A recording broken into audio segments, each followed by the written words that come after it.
বন্দে গুরু শ্রী চরণারবিন্দম বন্দে গুরু শ্রী চরণারবিন্দম। হে কৃষ্ণ করুণা সিন্ধু দীনবন্ধো জগৎপতে গোপেশ গোপিকা কান্ত রাধা কান্ত নমস্তুতে। তপ্ত কাঞ্চন গৌরাঙ্গী রাধে বৃন্দাবনেশ্বরী বিশ্বভানুসুতে দেবী প্রণমামি হরিপ্রিয়ে। নবীনং হেমগৌরাঙ্গী পূর্ণানন্দবতীং সতীং বিশ্বভানুসুতং দেবী বন্দে রাধা জগৎপশুম। নমো মহাবদন্নায় কৃষ্ণ প্রেম প্রদায়তে কৃষ্ণায় কৃষ্ণ চৈতন্য নামনে গৌরতিষ্যে নমঃ। নমো ত্রিকাল সত্তায় জগন্নাথ সুতায় চ সভিত্রায় সপুত্রায় সকলত্রায় তে নমঃ। নিত্যানন্দ মহং বন্দে কর্ণে লম্বিত কুণ্ডলম চৈতন্যগ্রজ রূপেণ পবিত্রীকৃত ভূতলম। নমো ব্রহ্মণ্য দেবায় গো ব্রাহ্মণ হিতায় চ জগদ্ধীতায় কৃষ্ণায় গোবিন্দায় নমো নমঃ। নীলাচল নিবাসায় নিত্যায় পরমাত্মনে বলভদ্র সুদাভ্যাং জগন্নাথায় তে নমঃ। কৃষ্ণায় বাসুদেবায় হরয়ে পরমাত্মনে প্রণত ক্লেশনাশায় গোবিন্দায় নমো নমঃ। কৃষ্ণায় বাসুদেবায় দেবকী নন্দনায় চ অশেষ ক্লেশনাশায় গোবিন্দায় নমো নমঃ। ধ্যেয়ং সদা পরিভগ্নং অভিষ্টদোহং তীর্থাস্পদং শিব ব্রেঞ্চিনূতং শরণ্যং ভিত্তারত্যং প্রণতপাল ভবাব্দিপোতং বন্দে মহাপুরুষতে চরণারবিন্দম। বন্দে মহাপুরুষতে চরণারবিন্দম বন্দে মহাপুরুষতে চরণারবিন্দম। হরি ওম তৎসৎ হরি ওম তৎসৎ হরি ওম তৎসৎ। কলিযুগ পাবনবতারী ভগবান শ্রীকৃষ্ণ চৈতন্য মহাপ্রভু, তার অভিন্ন কলেবর নিত্যানন্দ মহাপ্রভু তথা রাধা কৃষ্ণের আশীর্বাদকে শ্রদ্ধার্য করে এখানকার উপস্থিত সমবেত ভক্তবৃন্দের পদধূলিকে মস্তকের ভূষণ করে আজ আমরা কিঞ্চিত ভাগবতীয় কথা আস্বাদনের ব্রতী হলাম। জয় নিতাই, জয় গৌর ভক্তবৃন্দ। আজকে আমরা অধ্যয়ন করব, আস্বাদন করব গীতার তৃতীয় অধ্যায় কর্মযোগ। অথ কর্মযোগ নাম তৃতীয় অধ্যায়। অর্জুন বাচ, অর্জুন বলছেন, কি বলছেন?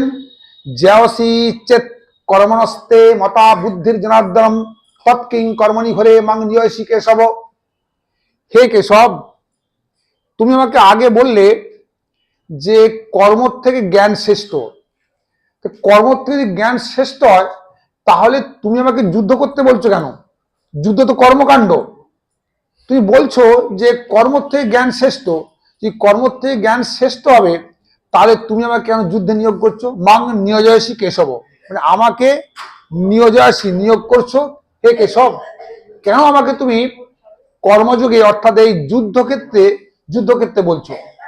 জ্যায়সী ইচ্ছেত কর্মণস্তে মতা বুদ্ধির জনার্দনম তৎকিং কর্মণি ঘরে মাং নিয়সী কেশব। ব্যবিশ্বেনেব বাক্যেন বুদ্ধিং মহস্বমে তদেকং বদ নিশ্চিত যেন সে অয়ম আপনাম। তোমার এই ব্যবিশ্বেন মিশ্র কথা, তুমি একরকম বলছো, একরকম উপদেশ করছো, আবার তুমি একরকম করতে বলছো। এই যে মিশ্র কথা মানে দ্ব্যর্থ কথা, একটা কথার দুটো অর্থ হচ্ছে ব্যবিশ্বেন বাক্য। তোমার এই মিশ্র কথা কি হচ্ছে? বুদ্ধি মহস্বমে, আমার বুদ্ধিটাকে মোহগ্রস্ত করে দিচ্ছে। আমার বুদ্ধি মোহগ্রস্ত হয়ে যাচ্ছে। কি করবে বাবা?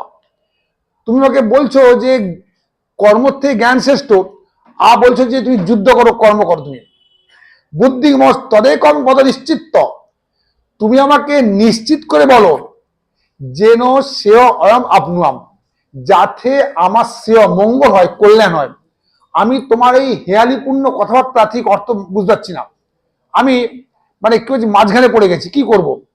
তাই আমার পক্ষে যেটি কল্যাণকর সেটি আমাকে তুমি নিশ্চিত করে বলো, এবং হেয়ালিপূর্ণ কথা বলো না। ব্যবিশ্রেণেব বাক্যেন বুদ্ধি মহস্যমে তদেকং বদ নিশ্চিত যেন অয়ম অগ্নম। ভগবান উবাচ, ভালো হচ্ছে, হে নিষ্পাপ অনগ অর্জুন, শোনো, ইহকালে বললে ইহকালে দুই প্রকার নিষ্ঠার কথা আমি পূর্বে বলেছি। ইহকালে মনুষ্যলোকে দুই প্রকার নিষ্ঠার কথা আমি পূর্বে বলেছি। একটি হচ্ছে জ্ঞানীরা জ্ঞানযোগের দ্বারা, আর একটি যোগীরা নিষ্কাম কর্মযোগের দ্বারা আমার প্রতি নিষ্ঠা প্রদর্শন করে। রাস্তা দুটোই আছে, একটা হচ্ছে জ্ঞানীরা জ্ঞানযোগের দ্বারা, আর যোগীরা নিষ্কাম কর্মযোগের দ্বারা আমার প্রতি নিষ্ঠা প্রদর্শন করে। দুটি রাস্তা আছে। তবে কি জানো, ন কর্মণাম অনারম্ভাৎ নৈষ্কর্মম পুরুষ স্নুতে ন চ সন্ন্যাসনা দেব সিদ্ধিং সমাধি গচ্ছন্তি। যদি তুমি কর্ম নাই করো, আরম্ভই না করো, তাহলে নিষ্কর্ম থেকে লাভ করবে কি করে? তুমি নিষ্কর্ম লাভ করবে কি করে? আর কর্ম ত্যাগ করলেই যে তুমি সিদ্ধি লাভ করবে এমন কোন নিশ্চয়তা নেই। ন কর্মণাম অনারম্ভাৎ, যদি কর্ম আরম্ভই না করো, তাহলে নিষ্কর্মতাকে লাভ করবে কি করে? নিষ্কর্মতা মানে হচ্ছে যেটি যখন কর্ম অকর্ম হয়ে যায়। কর্ম অকর্ম জানি যখন কর্ম কোনো ফল দেয় না, খুব ইম্পর্টেন্ট কথা। যখন কর্ম করেও কোনো কর্মবন্ধনে আবদ্ধ হব না, সেটা হচ্ছে নিষ্কর্মতা। বললেন এইটা পেতে গেলে তোমায় কর্ম করে করে তার প্রতি অনীহা আনতে হবে। একজন বলছেন, শোনা আমরা যাচ্ছি কাশ্মীর যাচ্ছি, যাবে? শ্রীনগর যাবে? বললে না আমি যাবো না। সে কি কাশ্মীর যাবে না? না। বলে সে কি কাশ্মীর ভূস্বর্গ? আমরা ছোটবেলায় ভূগোল মাস্টার লিখে দিয়েছেন কাশ্মীরকে ভূস্বর্গ বলা হয় কেন? নয়নাভিরাম প্রাকৃতিক দৃশ্য, তুষার ধবল গিরিসিংহ, স্বাস্থ্যপথ মনোরম জলবায়ু, বিভিন্ন প্রকার সুস্বাদু ফল, সুরিশ ফুলের সমারোহ, পীর পঞ্জল পাহাড়ের গায়ে সূর্যাস্তের দৃশ্য, উলার দানবের সৌন্দর্য, এই সমস্ত নৈসর্গিক দৃশ্যগুলিকে কাশ্মীর উপত্যকাকে সুষমায় মণ্ডিত করিয়াছি, তাই কাশ্মীরকে ভূস্বর্গ বলা হয়। তো বলছে যে তুমি যাবে না? নাম কেন? বলে আমি 4 বার গেছি, তো আজ যেতে ভালো লাগে না। তাহলে এই যে অনিয়ার এলো কি করে? 4 বার গিয়ে এলো। যদি না একবার যেত টানতো, দেখি যাই। একটা লোক যেন মুখ পড়া প্রতিদিন 250 করে রাবড়ি খায়। তো একদিন বলছে দেখো তোমার কিছু সেবা দেবো, আপনি তো সেবা দেবো। বলতে রাবড়ি নিয়ে আসি, তো আপনি খেতে ভালোবাসো? না, শোনাই শীতকালে গরম গরম তেলে ফেললে খুব ভালো লাগতো। এখন রাবড়ি দেখুন কত সুন্দর, সবে শ্রেষ্ঠ বস্তু, তাতে অনি এসে গেছে। কারণ যে ওতে বই 250 করে রাবড়ি খাচ্ছে, তো এখন রাবড়ি খেতে ভালো লাগছে, বলছে গরম গরম তেলে ফেললে ভালো হতো। তাহলে কি করেছে, রাবড়ি প্রতি অনিয়া এলো কি করে? ওই খেয়ে খেয়ে অনিয়া এলো। যদি না খেতো কিন্তু লোভ থেকেই যেত। তাই বললে কি, ন কর্মণা অনারম্ভাৎ নৈষ্কর্মম পুরুষস্নুতে ন চ সন্ন্যাসনা দেব সিদ্ধিং সমাধি গচ্ছন্তি। বললেন তুমি কর্ম আরম্ভই না করো, তাহলে নিষ্কর্ম লাভ করবি করে? কর্মের প্রতি অনাসক্ত আসবি করে? কর্ম অকর্ম হবে কি করে? কর্ম ফলরহিত হবে কি করে? এই কর্মকে ফলরহিত কর্ম করো, কিন্তু ফলরহিত কর্ম করো। ফল যদি দিতে না পায়, সে বললো যে একমাত্র সম্ভব এই কর্ম করতে করতে তার প্রতি অনীহা আসা। আর যদি তুমি কর্ম ত্যাগ করো, তাহলে তুমি সিদ্ধি লাভ করো, নিশ্চয়তা কিছু নেই। তাই তোমায় কর্ম করতে বলছি। নহি কশ্চিৎ ক্ষণপি নহি কশ্চিৎ ক্ষণপি তিষ্ঠতি অকর্মকিত কার্যতে হ্যাবস কর্ম সর্বই প্রকৃতি গুণই। বলেন কি, মানুষ ক্ষণকাল কর্ম না করে থাকতে পারে না। নহি তিষ্ঠতি, সে থাকতে পারে না। ক্ষণপি ক্ষণকাল, নহি কশ্চিৎ ক্ষণপি জাতু তিষ্ঠতি অকর্মকৃত। মানুষ ক্ষণকাল কর্ম না করে থাকতে পারবে না। আর বললেন কি, কার্যতে হ্যাবস কর্ম সর্বই প্রকৃতি গুণই। বলে প্রকৃতির গুণের বশীভূত এসে কার্য করতে বাধ্য থাকে। কেন? কিরকম? আমাদের দেহটা কি দিয়ে তৈরি? 5টি উপাদান দিয়ে তৈরি। ক্ষিতি অপ তেজ মরুদ্ভম, মাটি জল আকাশ ইত্যাদি। তো সেগুলো কোথা থেকে আসছে? প্রকৃতি থেকে আসছে। প্রকৃতি থেকে নিচ্ছি, মাটি জল বাতাস যা কিছু। প্রকৃতি কি দিয়ে তৈরি? প্রকৃতি 3টে গুণ দিয়ে তৈরি, সত্য রজতম 3টে গুণ দিয়ে তৈরি। তাই যেহেতু প্রকৃতি উপাদান দিয়ে আমার দেহটা তৈরি, তাই প্রকৃতির তিনটে গুণের মধ্যে কোনো না কোনো একটা গুণ আমাদের আমরা বশীভূত পড়ি, নয় সত্যগুণে, নয় রজগুণে, নয় তমগুণে আমরা বশীভূত হই। আর সেই গুণের বশীভূত হয়ে আমরা কাজ করতে বাধ্য থাকি, আমরা বুঝলো? বললেন যে আমি যে বসে আছি, কাজ করছি না, তো বলে তুমি বসে হলে কি তোমার মন কাজ করছে, মন চলে গেছে, কোথায় চলে গেছে? এইখানে বসে আছো, ছেলে আছে লন্ডনে, মন লন্ডনে চলে গেছে, চলে গেছে মন। তাহলে বলছে কি, বলে আমি ঘুমোচ্ছি, আমি তো কাজ করছি না। বলে ঘুমোলে কি হবে, তোমার হৃৎপিণ্ড কাজ করছে। তাই বললে কি যে নহি কশ্চিৎ ক্ষণপি জাতু তিষ্ঠতি অকর্মকৃত কার্যতে হ্যাবস কর্ম সর্বই প্রকৃতিজয়ী গুণই। প্রকৃতির গুণের বশীভূত তোমাকে কাজ করতে বাধ্য করবে, তোমাকে কাজ তুমি করবেই, নয় সত্যগুণ, রজগুণ আর তমগুণ। সে বসে বসে চিন্তা করে একটা কাজ করাচ্ছে। তারপরে কি বলছেন, কর্মেন্দ্রিয়ানি সংযম্য যো আস্তে মনুষাসন ইন্দ্রিয়ার্থান বিমূঢ়াত্মা মিথ্যাচার উচ্যতে। বলেন কর্মেন্দ্রিয় সংযম্য যো আস্তে মনুষাসন, কর্মেন্দ্রিয়গুলিকে সংযত করে রেখেছে, দিয়ে মন থেকে সই রেখেছে, কিন্তু সে মনে মনে কিন্তু সেই বিষয়রস ভোগ করছে, সে কিন্তু ভণ্ড মিথ্যাচারী, সেগুলো আমাকে পাবে না। কর্মেন্দ্রয়ী সংযম্য যো আস্তে মনসা শরণম, মনে মনে স্মরণ করছে। বলে কি না ইন্দ্রিয়ানি, বলে কর্মেন্দ্রিয়ানি সংযম্য যো আস্তে মনসরণম ইন্দ্রার্থান বিমূঢ়াত্মা মিথ্যাচার উচ্যতে। সে মিথ্যাচারী কেমন জানেন? তোর কেউ সন্ন্যাস নিয়েছে, সন্ন্যাসীর নিয়ম হচ্ছে কামিনী কাঞ্চন থেকে লক্ষ্য দূরে থাকবে। কামিনী মানে নারী, কাঞ্চন অর্থ, যে সন্ন্যাস নিয়েছে অর্থ এবং নারী থেকে লক্ষ্য দূরে থাকবে। তাই ও সন্ন্যাস নিয়েছে, নিয়ে সে সন্ন্যাস তার ধর্ম পালন করছে, কামিনী কাঞ্চন অর্থ নারী থেকে লক্ষ্য দূরে আছে, কিন্তু মুখ পড়া রাত্রিবেলা শুয়ে শুয়ে সে নারীর চিন্তা করছে। তাহলে কি হলো না, সে দেখুন ইন্দ্রিয় দ্বারা সুখভোগ করছে না, মনে মনে সুখভোগ করছে। তাহলে সে বলছে যে এ হচ্ছে মিথ্যাচারী। সে ইন্দ্রিয়গুলিকে সংযত করেছে, ইন্দ্রিয়গুলিকে বশীভূত করেছে, করে কিন্তু সে মনকে বশীভূত করতে হয়নি, মনে মনে সে কিন্তু নারী চিন্তা করছে, সে হচ্ছে মিথ্যাচারী। তাহলে কর্মেন্দ্রিয়ানি সংযম্য যো আস্তে মনুষাসন ইন্দ্রিয়ার্থান বিমূঢ়াত্মা মিথ্যাচার উচ্যতে। সে মিথ্যাচারী, সে মনে মনে কিন্তু সে রস ভোগ করছে, বিষয় রস ভোগ করছে। তাই বললেন কি মহাজন বলছে, শোনো, বাইরের ত্যাগ ত্যাগ নয়, ভেতরের ত্যাগই ত্যাগ। তা ভেতরের থেকে ত্যাগ এসেছে কিনা বলো? ভেতরের ত্যাগ হচ্ছে আসল ত্যাগ। আমি গেরুয়া বসন করলাম, কি তিলক সেবা করলাম, তুলসী মহারাজ, এগুলো হচ্ছে বাইরের ত্যাগ, প্রয়োজন আছে, শুধু ওইটুকুতেই নয়। তাই বলছেন যে মন না রাঙালি বসন রাঙালি কি ভুল করলি যোগী। তুই মনটাকে বৈরাগ্যের আবির রাঙাতে পারলি না, আর একটা গেরুয়া বসন করে ফেললি, বসনটাকে রাঙালি, মনকে রাঙাতে পারলি না বৈরাগ্যের আবিরে। মন না রাঙালি বসন রাঙালি কি ভুল করলি যোগী।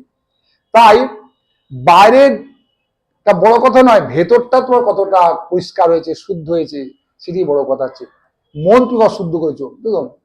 তাই মন চলো নিজ নিকেতনে। তোমার যে নিকেতন, মনের নিকেতন হচ্ছে কি আত্মায়। আত্মাতে তার যে সমাপ্তি, যে আত্মাটাকে স্থির করতে হবে, অন্য বিষয়ে নয়। আত্মাকে, আত্মাতে মনকে স্থির করতে হবে, এটি হচ্ছে মুখ্য কথা। তাই বলেন যে কর্মেন্দ্রিয়ানি সংযম্য যো আস্তে মনুষাসন ইন্দ্রিয়ার্থান বিমূঢ়াত্মা মিথ্যাচার উচ্যতে। যস্তিন্দ্রিয়ানি নিয়ম্য আরবতে অর্জুন কর্মেন্দ্রিয় কর্মযোগম অসক্তস বিশ্বতে। বললে কি যস্তিন্দ্রিয়ানি মনসা নিয়ম আরবতে অর্জুন কর্মেন্দ্রিয় কর্মযোগম অসক্তস বিশ্বতে। বললেন হে অর্জুন,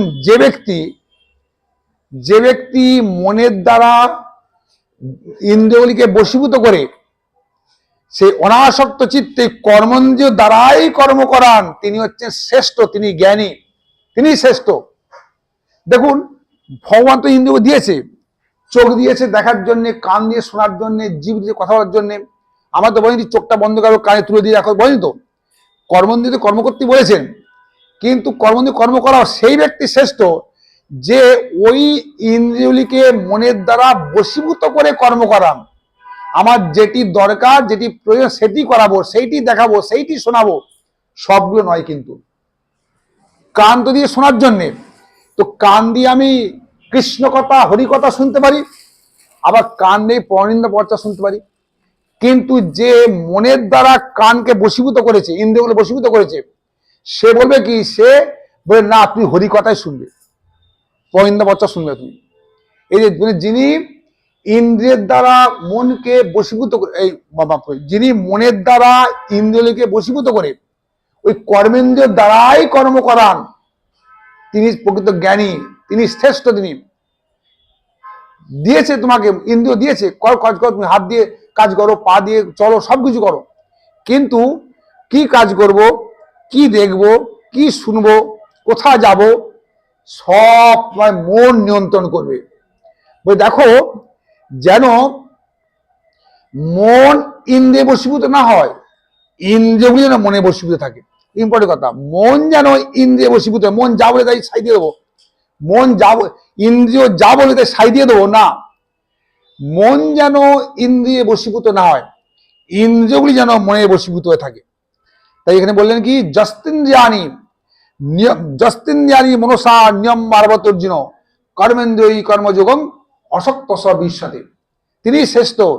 দেখুন, আমার দুটি চরণ দিয়েছে, এই চরণ দিয়ে আমি এখন এই সময় অস্থানে কুস্তে চলে যেতে পারি, কিন্তু আমার যদি নিয়ন্ত্রণ থাকে, যদি আমার নিয়ন্ত্রণ থাকে, মন এই মুখ প্রাণ কোথায় যাচ্ছিস, চল মাতব্বাড়িতে গীতা পাঠ হচ্ছে, শুনি চল, তুই তো। কিন্তু যদি মন বশীভূত না হয়, যদি ইন্দ্রিয় বশীভূত না থাকে, লাগামছা হয়ে যায়, তাহলে আমি অস্থানে কুস্তে চলে যাবে এখন, কিন্তু আমার হরি কথা শোনা হবে না, আমার পদস্খলন হয়ে যাবে আমার। তাই বললেন কি, হ্যাঁ ইন্দ্রিয়ের দ্বারাই কর্ম করাও, কিন্তু তাদের নিয়ন্ত্রণ করে আমার যেটি প্রয়োজন আমি সেটাই শুনবো, সেটাই দেখবো, সেটাই করব, সেটাই বলবো, সেখানেই যাব। যজ্ঞার্থাৎ কর্মণ অন্যত্র লোকম কর্মন্দন তদর্থং কর্মকুন্ত্য নিত্য সঙ্গ সমাচার। বলে যজ্ঞার্থাৎ কর্মণ, যজ্ঞের জন্য কর্ম করো। এটা তো বলছে যোগমার্গের কথা। তো যদি ভক্তির কথা, তাহলে ভগবানের জন্য কর্ম করো। যখন যোগমার্গ বলছেন তখন বলছি যজ্ঞের জন্য কর্ম করো, যজ্ঞার্থাৎ কর্মণ। কিন্তু যখন ভক্তি মার্গ করো তখন ভগবানের নিমিত্ত কর্ম করো। যজ্ঞার্থাৎ কর্মণ অর্থাৎ তোমার মনগুলিকে ভগবানের কর্মে, ইন্দ্রিয়গুলিকে ভগবানের কর্মে নিয়োগ করো। যজ্ঞার্থাৎ কর্মণ অন্যত্র লোকম কর্মন্ধন, ভগবানের কর্ম ছাড়া যা কিছু করবে তাতে বন্ধন। বন্ধন মানে পাপ পুণ্য স্পর্শ, নয় পাপ নয় পুণ্য স্পর্শ করবে, নয় পাপ নয় পুণ্য। বলে যজ্ঞার্থাৎ কর্মণ অন্যত্র কর্মণ তদর্থং কর্মকুন্ত নিত্য মুক্ত সমাচার, নিত্যযুক্ত সমাচার, নিত্য সঙ্গ সমাচার। বললেন যে তদর্থং কর্ম, তার জন্য কর্ম করো, করে তুমি সকল কর্মের ফল থেকে তুমি মুক্ত হয়ে থাকো। তুমি ভগবান নিমিত্ত কর্ম করলে কোনো কিছু তোমার ফল দেবে না তোমাকে, মানে কোন রকম। বলছে কি, মন নিমিত্তং ক্রিয়তে পাপং ধর্মায় কল্পতে। খুব ইম্পর্টেন্ট কথা, যদি আমার জন্য কেউ পাপ কাজ করে সেটা পূর্ণ হয়ে যাবে। ভগবান নিজে বলছে আমার জন্য পাপ কাজে পূর্ণ হয়ে যাবে। বললেন যে কি কিরকম, বলে আমি আগে অনেক বলেছি। তো এক বাবাজি মহারাজ, তিনি নিষ্ঠার সঙ্গে রাধা গোবিন্দের সেবা করেন। এখন তার মন্দিরের পাশে একটা বিশাল বাগান আছে, একজন ব্যক্তিগত লোকের বাগান আছে। সেই বাগানে একটা সুন্দর পাকা পেঁপে একদম লাল হয়েছে। এখন সেই বাবাজি মহারাজ ভাবছে যদি পেঁপেটা পেতাম তাহলে গোবিন্দের সেবা লাগাতাম, কিন্তু ওরা তো ধনী ব্যক্তি, ওরা হচ্ছে নাস্তিক, ওরা তো পেঁপেটা নিয়ে যাবে, ছুঁই দিয়ে কেটে নুন ছিটিয়ে খেয়ে নেবে। তো কি হয়, একদিন করলেন বাবাজি মহারাজ গোপনে পেঁপেটা চুরি করলো, চুরি করে সেটা ভগবানের সেবায় লাগালো, সেবায় লাগিয়ে সে প্রসাদ সবাইকে দিল। আচ্ছা, যে পাপ, চুরি চুরি করা তো পাপ, তো বলে এখানে পাপ হলো না। তার যে উদ্দেশ্য থাকতো যে আমি ভক্ষণ করবো, পাপ হতো। তার উদ্দেশ্য হয়ে গেছিল যে এই ভগবানের সেবা লাগাবো, এত একটা সুন্দর পেঁপে ভগবানের দান, ভগবানকে লাগিয়ে সেটা কিন্তু নিজে সামান্য যৎকিঞ্চিত নিয়ে সবাই ভক্তদের মধ্যে বিতরণ করলো। এটাতে কি হতো, এটা পূর্ণ হয়ে গেল, চুরি করেও সে পূর্ণ করলো। মন্নিমিত্তং ক্রিয়তে আমার জন্য পাপ করলেও মন্নিমিত্তং ক্রিয়তে পাপং ধর্মায় কল্পতে, কি ধর্ম পরিণত হয়।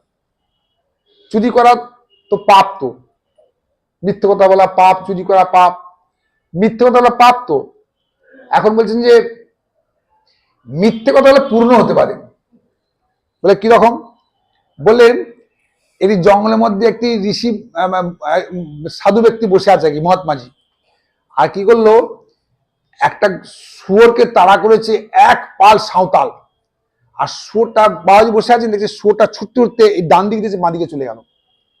কিছুক্ষণ পর সাঁওতাল এসে বলছে, আচ্ছা বাবাজি শুয়োর দেখেছো? হ্যাঁ দেখেছি তো। কোন দিকে গেল? কোন দিকে গেল? ওখানে এদিকে গেল। উল্টো পথ দেখিয়ে দিল, বললো এই যে বাঁ দিক থেকে ডান দিকে গেল। মিথ্যতা বললো।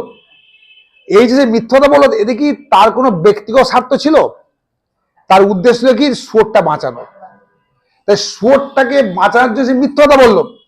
এতে কিন্তু সে যদি সত্যি কথা বলতো পাপ হতো, এই মিথ্যে কথা বলতে পুণ্য হতো। মিথ্যে কথা বলা সব সময় কিন্তু পাপ নয়। ভাগবতে লেখা আছে, আমার বইটার মধ্যে আছে, দেখবেন যে কখনো কখনো মিথ্যে কথা বলা ভালো, মানে কোনো দোষণীয় নয়। আছে তো, আছে তো, হ্যাঁ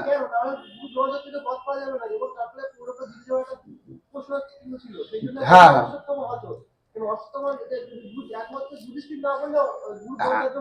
হ্যাঁ, ঠিক ঠিক বলেছো। সে বলছে কি না, না এখানে হচ্ছে কি না, এখানে মিথ্যে কথা বলা গীতায় ভাগবতে লেখা আছে, আমার শ্লোক নাম্বারটা দেওয়া আছে, কোন শ্লোকে লেখা আছে পড়ে দেখবেন। সেখানে লেখা আছে যে মেয়ের বিবাহের ক্ষেত্রে, ব্যবসায়ের ক্ষেত্রে, কোনো কোনো ক্ষেত্রে সেখানে মানে কি বলে, বিপদগ্রস্ত লোককে উদ্ধারের ক্ষেত্রে, বিপদে পড়ে আছে কোনো লোক ভালো, তাহলে কি বললেন যে তা বলে কিন্তু যে মিথ্যে কথা বলা পুণ্য, চুরি করা পুণ্য, সবসময় চুরি করবো তা কিন্তু নয়, কিন্তু সবসময় চুরি করবো তো তা কিন্তু নয়, কিন্তু তো